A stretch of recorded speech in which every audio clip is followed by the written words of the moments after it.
Coucou tout le monde! Aujourd'hui on prépare Halloween et je vous propose un maquillage squelette glamour, donc si ça vous intéresse, je vous laisse regarder. Dans un premier temps, je prépare ma base de teint pour le haut du visage avec le 24 heures infaillible de L'Oréal qui a une très bonne couvrance et que vraiment j'adore. C'est l'un de mes produits drugstore favoris. Je l'applique comme je disais sur la moitié supérieure de mon visage. Avec l'anti-âge de Maybelline et la Beauty Blender, je masque mes horribles cernes. Bon, on veut faire peur, ok c'est Halloween, mais quand même un minimum de dignité.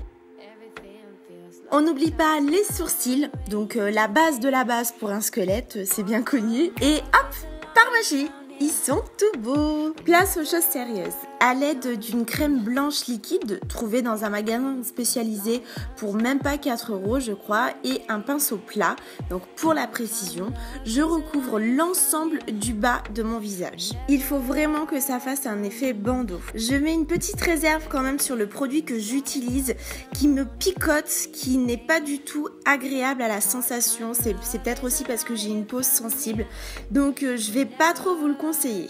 Pour la prochaine fois, s'il y a bien sûr, ou pour vous, je vous conseille de prendre un crayon blanc classique qu'on met par exemple sur l'intérieur des yeux ou alors un gros jumbo pour colorier l'ensemble de son visage, quitte à un petit peu estomper avec une Beauty Blender ou un pinceau. Je vous mettrai des propositions de produits en description. Ensuite, avec un crayon colle noir classique, bien gras de préférence, je viens délimiter le haut du bandeau. J'essaie de faire un trait plus ou moins droit, même si c'est pas gagné du tout. Je trace le nez en descendant bien sur les narines. Et avec du gel liner et un pinceau plat, je remplis la zone afin d'avoir une meilleure couvrance et un vrai noir mat intense. Les pointes sur l'arête du nez. Et on continue de barbouiller. Place au sourire. Donc je reprends le crayon, je marque l'intérieur des lèvres et je trace une ligne bien horizontale dans la continuité de mes lèvres. Et idem de l'autre côté. Je dessine également les creux de pommettes. On commence vraiment par faire les grandes lignes du make-up qu'on travaillera et qu'on estompera par la suite. Toujours pour intensifier, je reprends le liner gel, mais cette fois-ci avec un pinceau fin pointu, celui pour le trait de liner par exemple, en faisant des traits verticaux environ tous les 1 cm, c'est ce qui nous représentera les dents. On s'applique quand même un minimum et on essaie de faire des choses un peu symétriques, faut pas abuser hein. Je remplis les creux des joues pour créer une ombre. Sympa le petit contouring black and white, non? Avec un fard noir mat et un pinceau crayon pointu tout petit, je viens estomper l'ensemble des traits que j'ai tracés. J'utilise aussi un pinceau biseauté pour plus de précision pour les lignes. Le fait de flouter les contours me permet vraiment de pouvoir jouer avec les ombres. Pour les dents, on n'hésite pas de faire une forme un petit peu arrondie pour que ce soit quand même crédible. Bon, ça commence à prendre un petit peu forme tout ça, non ?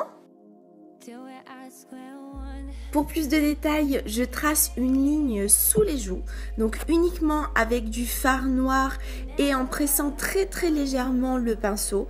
Donc il faut que le trait soit à peine prononcé.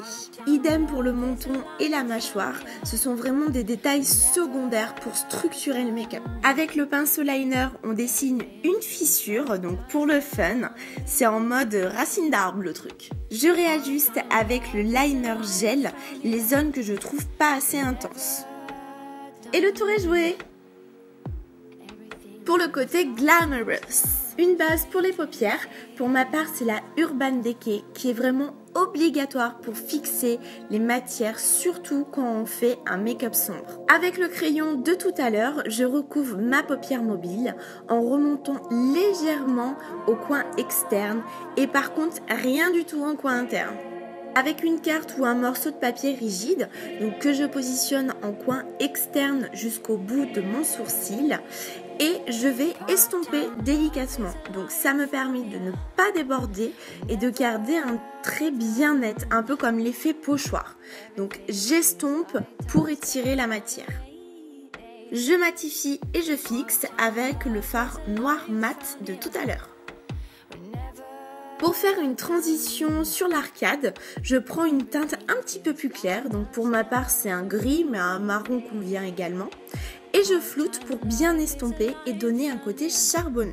Il est vraiment impératif de créer une transition entre la partie sans matière, donc de l'arcade, et la paupière qui est recouverte de noir. Je peux reprendre la carte de tout à l'heure pour ne pas trop descendre vers l'œil et être guidée pour remonter le regard. Pour le ras de cils inférieur, je continue la ligne et j'applique du crayon. Donc surtout pas par contre sur la muqueuse, mais juste en dessous au ras des cils. Puis j'estompe avec un pinceau biseauté et avec un petit peu de fard par la suite.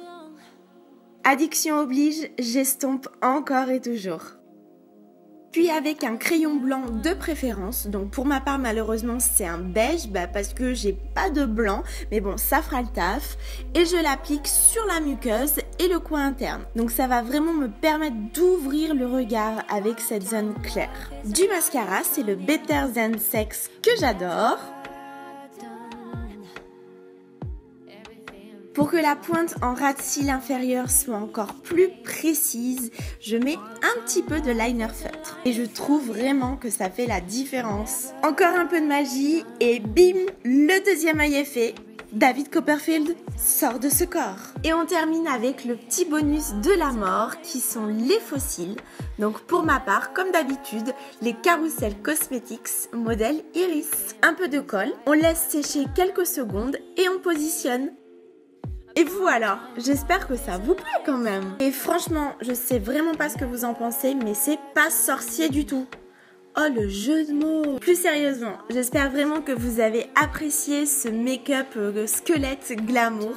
Ça change un petit peu d'habitude, ça c'est sûr. En tout cas, je vous fais plein de bisous. Merci encore de prendre le temps de regarder mes vidéos. Et je vous dis à vendredi prochain. Bye bye.